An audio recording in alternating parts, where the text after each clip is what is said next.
rabinos fazem campanha para preparar a coroação do Messias. Iniciativa quer deixar coroa de ouro pronta, antecipando a construção do terceiro templo. 9 de dezembro de 2018, por Gospel Prime.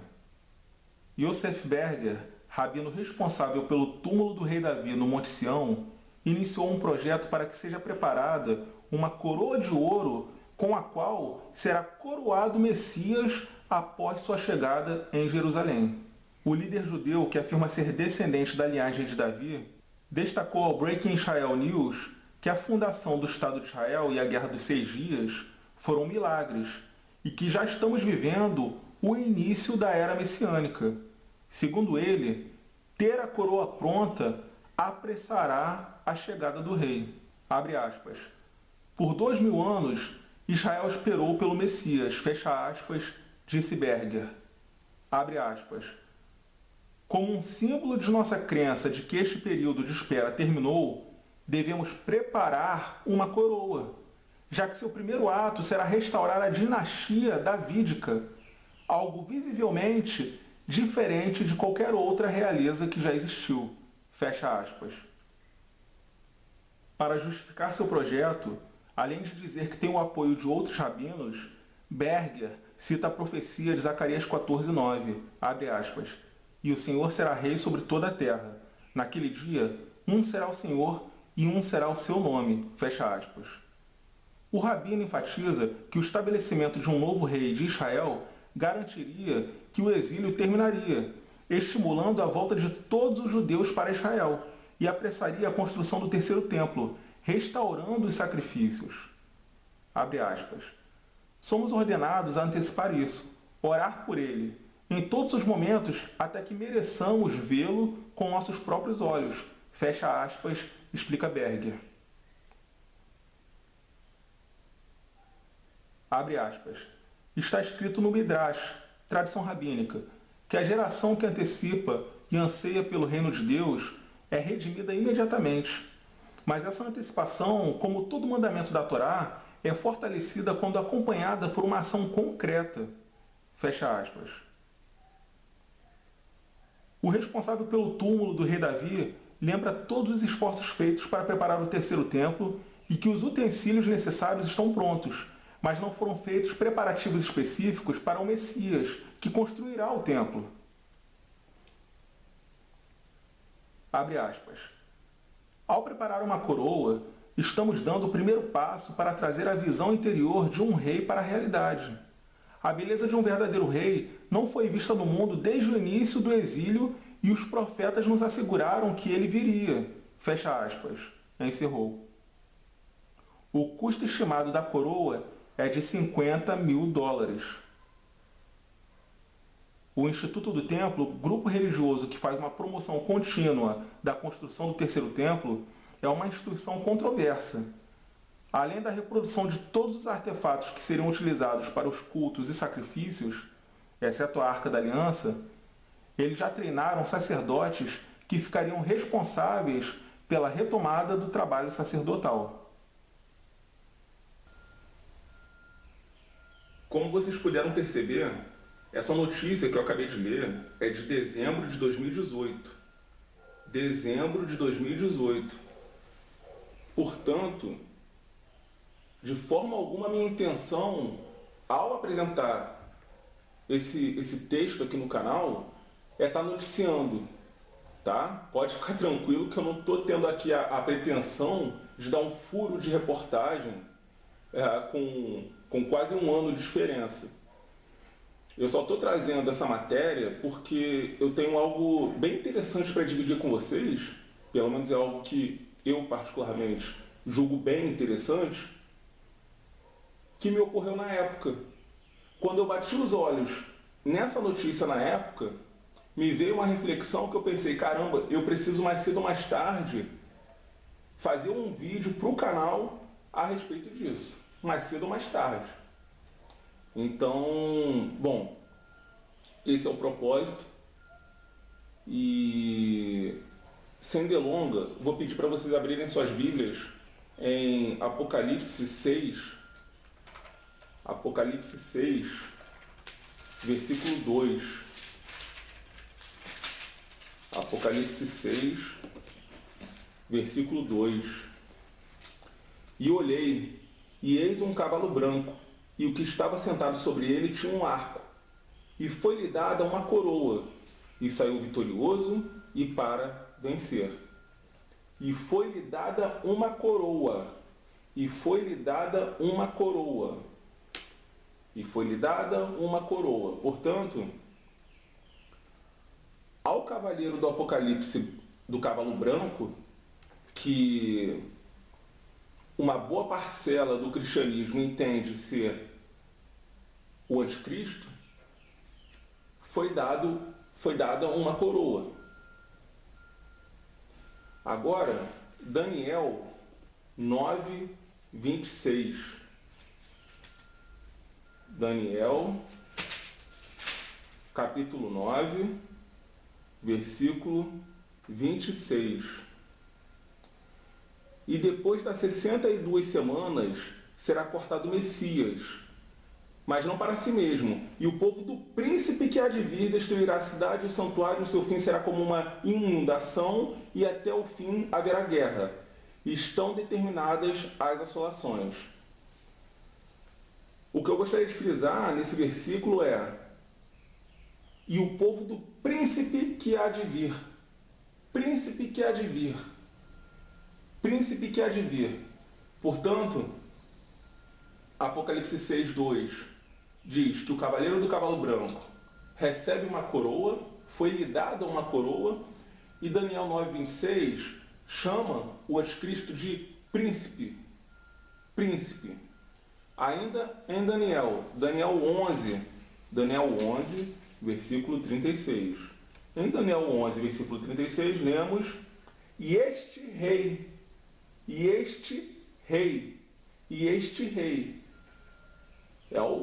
aqui está falando do anticristo também. Prosseguindo no versículo, nós vemos outras atribuições que claramente dizem respeito ao homem do pecado, filho da perdição, como, por exemplo, fará conforme a sua vontade, e levantar-se-á e engrandecer-se-á sobre todo Deus, e contra o Deus dos deuses falará coisas espantosas, e será próspero até que a ira se complete, porque aquilo que está determinado será feito. Mas o que eu quero frisar nesse versículo é o fato dele ser chamado de rei. E este rei fará conforme a sua vontade. E este rei fará conforme a sua vontade. O que é muito curioso, né? Porque o satanismo moderno é identificado como sendo a telema, que é uma doutrina criada pelo Aleister Crowley, considerado o maior ocultista do século XX. E o lema da telema diz que a tua vontade é a lei, né? Que tudo deve ser feito conforme a nossa vontade. E o que vemos hoje em dia esparramado na sociedade pós-moderna não é outra coisa além de telema, né? Tudo que nós vemos hoje na política, nos meios de comunicação, na cultura, é trabalhado em cima da ideia de que a vontade do homem deve ser a lei. Então você esquece todo o arcabouço histórico da humanidade que trazemos até aqui, esquece todas as leis da física, esquece biologia, esquece matemática. O que vale é a vontade humana. E o texto aqui é extremamente feliz em apontar que este rei fará conforme a sua vontade. Então nós temos Apocalipse 6, 2, Daniel 9, 26 e Daniel 11, 36, os três versículos claramente afirmando que o anticristo vai ser um monarca, né? Pelo menos numa leitura superficial dos textos, o que a gente apreende é isso: o anticristo vai ser um monarca. Vai ser um monarca. 9:26 diz que ele vai ser príncipe, 11:36 diz que ele vai ser rei. Daniel 9:26, príncipe. Daniel 11:36, rei. E Apocalipse 6:2 fala que ele vai ter uma coroa, que se adequa tanto a um caso quanto ao outro. Aí alguém pode até perguntar, né? Tá, mas então ele vai ser príncipe ou ele vai ser rei? Qual que está certo aí? É Daniel 9:26 ou Daniel 11:36? Vai ser príncipe ou vai ser rei? No que eu respondo, as duas coisas. As duas coisas. O anticristo ele vai ser um príncipe e vai ser um rei. Definitivamente eu não vejo problema algum, não vejo conflito algum em ambos os versículos. Porque você tem, na verdade, uma profusão de possibilidades. Uma profusão de possibilidades em cima disso. Pode ser que ele seja príncipe no sentido de que sairá de uma monarquia já constituída, né? Uma monarquia já constituída no mundo, então ele pode ser um príncipe da família britânica, por exemplo. Ele sai, ele vem como príncipe, ele ascende ao governo mundial como príncipe, e então quando ele se vê dominando mundialmente, aí então ele se sagra, ou é sagrado, rei. Então ele surge inicialmente como príncipe e, quando está por cima da carne seca, se autoproclama ou é proclamado rei mundial. Pode ser que ele seja rei porque vai ser um papa. Então, ele sendo um papa, o papa é uma monarquia, logicamente ele vai ser, então, um rei mundial e príncipe também dentro da hierarquia satânica. Possibilidades não faltam. Onde eu quero chegar com isso? Na medida em que o mundo foi se transformando, em que o antigo regime caiu, em que o absolutismo caiu, né? Em que as monarquias absolutistas foram caindo, e junto com elas o próprio monarquismo como um todo, e que foram surgindo, foram pipocando pelo mundo as revoluções, né, que foram abrindo caminho às repúblicas liberais, aos parlamentos. Na medida em que a gente foi vendo essa transformação no quadro político mundial, no início da Idade Moderna, você tem a Revolução Inglesa, já no final do século XVII, que é uma revolução que, embora não tenha acabado, erradicado a monarquia, ela apresenta um conceito de monarquia parlamentarista. Aí você chega nos Estados Unidos, Revolução Americana, 1776, e na França, principalmente, Revolução Francesa, 1789. Então, quando você tem essa dinâmica acontecendo no mundo, os estudiosos das profecias, naturalmente, eu nem acho que tenha sido algo maldoso, mas meio que naturalmente, para oferecer uma resposta aos céticos, uma resposta aos críticos, eles começam então a enxergar passagens como essas que a gente acabou de ler como algo que deva ser adaptado à nossa linguagem atual. Então, onde você tem príncipe e rei, eles dizem, não, é porque era a linguagem conhecida na época para um chefe de Estado. Um chefe de Estado na época era um príncipe, um rei, né, um imperador. Era esse tipo de coisa que você tinha na época. Então, a gente precisa adaptar, a gente precisa decodificar, porque o que o texto está revelando é que ele vai ser, de alguma forma, um líder governamental. É isso que a gente deve aprender. É isso que o texto está mostrando. Ele vai ser um líder governamental. A expressão príncipe ou a expressão rei, ela só está denotando isso. Não é que vai ser literalmente um príncipe ou literalmente um rei. Um estadista. Um estadista. Então esse discurso começa a surgir. esse discurso começa a surgir, que não, devemos adaptar. O que eu acho bem preocupante, porque, de uma certa forma, isso acrescenta uma certa carga de relativismo às escrituras. Tá? De uma certa forma, isso propõe uma relativização das escrituras. Em que sentido? Poxa, então eu não estou acreditando numa inspiração plena e verbal do Espírito Santo. Plena e verbal do Espírito Santo.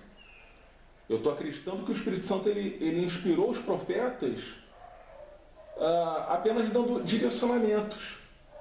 Apenas dando direcionamentos e que o profeta, dentro de sua ignorância, dentro de suas limitações humanas, escreveu o cânone. É nisso que eu estou acreditando. Então, o sujeito está ali parado, escrevendo, e assim, a gente tem um cânone, na verdade, escrito pela ignorância do profeta. E não um cânone de fato escrito pelo profeta, mas ditado, letra por letra, pelo Espírito Santo. Quando a gente entra, então, nessa seara de que, não, ali o profeta escreveu dentro de sua ignorância, mas existe um significado oculto que o Espírito Santo quis nos passar. Quando a gente entra nessa seara, a gente começa a abrir um leque, a abrir uma série de precedentes perigosíssimos à fé. Perigosíssimos. Então eu acredito sim que o Espírito Santo, respeitando a personalidade do profeta, tá? Eu não estou dizendo aqui que tenha sido um transe, não estou falando que foi transe, tá? Sessão espírita. O Espírito Santo, respeitando a personalidade do profeta, respeitando a consciência do profeta, ditou verbalmente. Então, dentro do vocabulário conhecido pelo profeta, o Espírito Santo encontrou as palavras corretas, as palavras que ele realmente queria colocar no papel, no papiro ou no pergaminho. E pronto, foi moldando, foi construindo o cânone. Agora, dizer que, não, era a palavra que o profeta conhecia na época, e aí a gente tem que procurar um significado, é complicado. Amanhã ou depois surge um novo modelo, um novo sistema de governo, e aí pronto, acabou. A gente já tem que correr para aquele sistema que está ali naquele momento. Não, o anticristo vai ser alguma coisa relacionada a isso daqui. É estranho, é no mínimo estranho. Quando a palavra propicia, quando a palavra a ser feita a exegese propicia a múltiplas interpretações, aí ok, apertamos as mãos. Quando a palavra propicia isso. Então, por exemplo, lá em Apocalipse 13, nós vemos a imagem da besta. O que é essa imagem da besta? O que é essa imagem da besta? Não sabemos. Mas nós temos a palavra que o Espírito Santo quis colocar ali. Imagem da besta. Aí, ok, pode ser muitas coisas, né? Mas a gente sabe que é algo relacionado a uma imagem. Uma imagem que, por sua vez, está relacionada à besta. E aí a gente vai trabalhando N teorias. Só que em Daniel 9:26 e 11:36 e Apocalipse 6:2, já não é uma palavra que possibilite, a gente já não está falando de palavras que possibilitem várias interpretações. O texto é reto e direto. Coroa, príncipe, rei. Coroa, príncipe e rei. E, bom, eu tenho aqui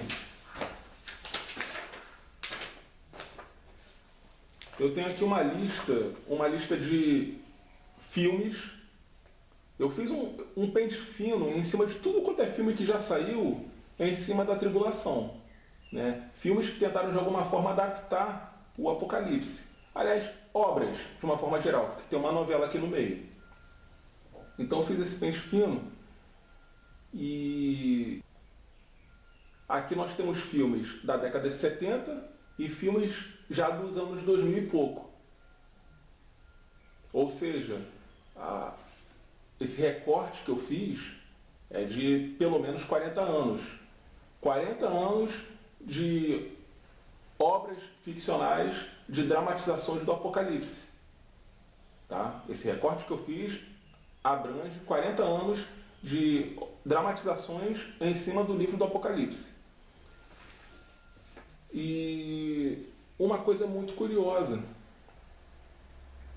em todas elas nós vemos esse conceito que eu acabei de explicar, de que a liderança, o governo do anticristo, ele deve ser adaptado aos tempos modernos. O governo do anticristo que a gente lê na Bíblia, e que claramente aponta para uma monarquia, nesses filmes é adaptado aos tempos atuais, ao que a gente vê na política atual. E aí, em todos esses filmes, em todas essas obras, eu estou falando aqui de, 1, 2, 3, 4, 5, 6, 7, 8,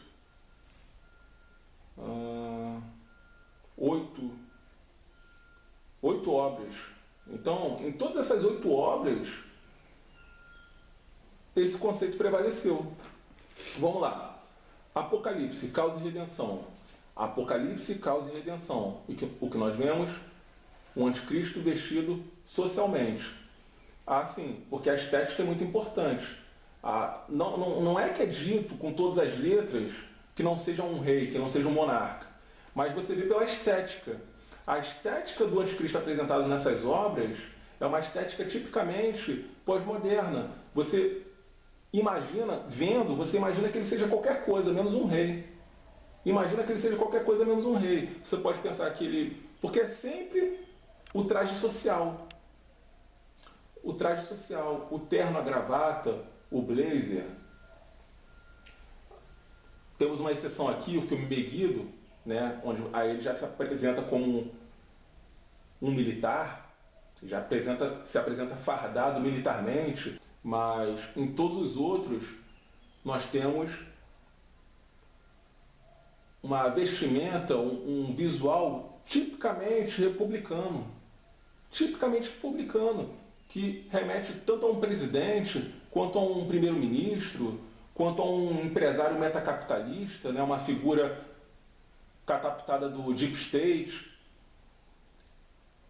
É muito curioso isso. E aí nós temos Apocalipse, causa e redenção.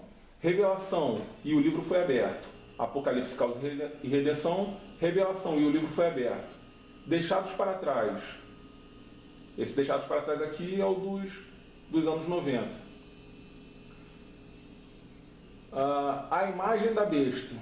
A imagem da besta é a terceira parte de uma quadrilogia, tá? De uma quadrilogia iniciada com o filme Um Ladrão na Noite. O Um Ladrão na Noite é o carro-chefe, é o mais famoso, mas na terceira parte aparece o anticristo. E a terceira parte se chama A Imagem da Besta.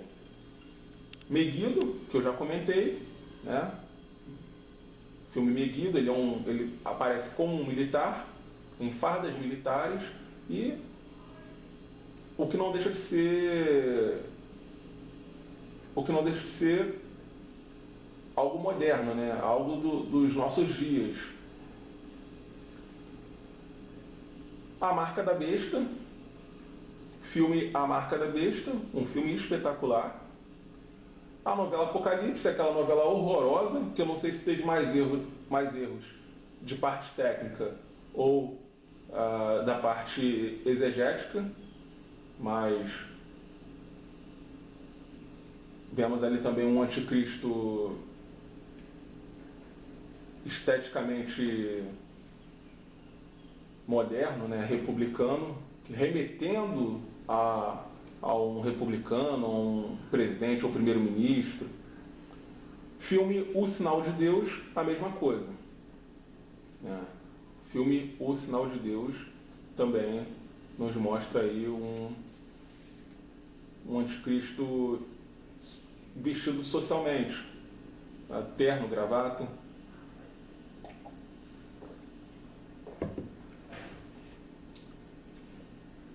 Bom, basicamente Era isso que eu queria dividir com vocês.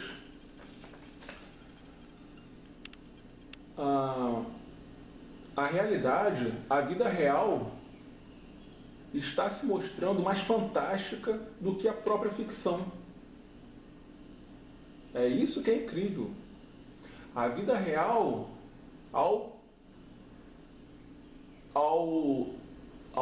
nos mostrar o cumprimento profético, né, ela está se revelando mais literalista do que a própria ficção. Na ficção você pode fazer o que quiser, você está com um roteiro na mão escrevendo, você pode colocar ali o que você quiser. Mas é isso que, explodiu minha cabeça. Caramba, em 40 anos de obras ficcionais, e aí tem livros também, tá? É que eu não coloquei livros, mas basicamente produções de cinema e TV, em um recorte de 40 anos, os caras não conseguiram arriscar, não compraram a proposta bíblica, não compraram, não. Eu vou comprar o que está aqui em Daniel, vou botar um monarca. Em 40 anos os caras não tiveram peito para comprar, porque poderia parecer estranho, poderia parecer algo muito surreal. Poxa, uma monarquia mundial nos tempos modernos, um rei do mundo, não, você bota aí um presidente mundial, poxa, mas um rei do mundo nos dias atuais, muito surreal. Que isso? Vamos voltar à Idade Média? Não tiveram peito. E aí a vida real, a realidade vem e mostra, não. Olha aqui, os caras estão preparando a coroa dele. Estão preparando a coroa dele. Então, é lógico, assim, é óbvio que ao reconhecerem seu Messias, né, os judeus o terão como um rei. Isso é óbvio. Ao reconhecerem seu Messias, os judeus o terão como um rei porque ele vem da linhagem de Davi. Isso é óbvio. Mas o que me chama a atenção é que eles realmente vão vestir o cara de rei. Eles vão vestir o anticristo de reizinho mesmo, com coroa, se bobear até com a capa vermelha e o cetro. É isso que me impressiona. Ele vai ter uma coroa nos dias atuais. Vai ter uma coroa. Muito mal você vê as monarquias modernas usando coroa. Mas o anticristo vai ter uma coroa. Bum! Caramba! Não é incrível isso? Aí dentro daquelas possibilidades que eu trabalhei, né? Uma outra possibilidade, pode ser que ele seja ele saia de uma monarquia já constituída como um príncipe, chegue ao governo mundial como um príncipe do mundo, mas especificamente em Israel, seja tido como um rei. Então ele pode ser tido como um príncipe mundial perante o mundo secular, o mundo gentílico, e especificamente em Israel ele seja tido como um rei. Então vai ser uma monarquia, vai ser um reinado local. Muito interessante isso. Eu falei assim, caramba, então a moral da história é: não subestime a profecia bíblica, não subestime a literalidade das escrituras. Não subestime a literalidade das escrituras. Estão se cumprindo e, assim, de uma forma gritante, de uma forma brutal. Não tem como negar. Quando eu fiz esse recorte, eu só encontrei um filme, tá? Só um filme que arriscou colocar um anticristo monarca. Só um. Que foi o filme Os Anos da Besta. No filme Os Anos da Besta, que é um filme também sensacional, aí nós vemos um anticristo monarca, porque ele é chamado de príncipe do mundo. Interessante, ele é chamado de príncipe do mundo. E ele se apresenta com uma roupa que remete a uma farda, as fardas típicas das monarquias modernas. A roupa com a qual o anticristo aparece no filme remete às monarquias modernas, às fardas das monarquias modernas. A monarquia britânica, alguma das monarquias escandinavas, né? Dinamarquesa, norueguesa. E além disso ele é chamado de príncipe do mundo. É o único. Foi o único assim que, opa, esse daqui se salvou. Então não podia deixar de fazer essa menção honrosa aqui. Agora, em todos os outros, eles o mostram como um típico, né, líder pós-moderno. Bom, era isso que eu queria dividir com vocês e fica o recado. Não subestime a sua Bíblia. Não subestime a profecia bíblica.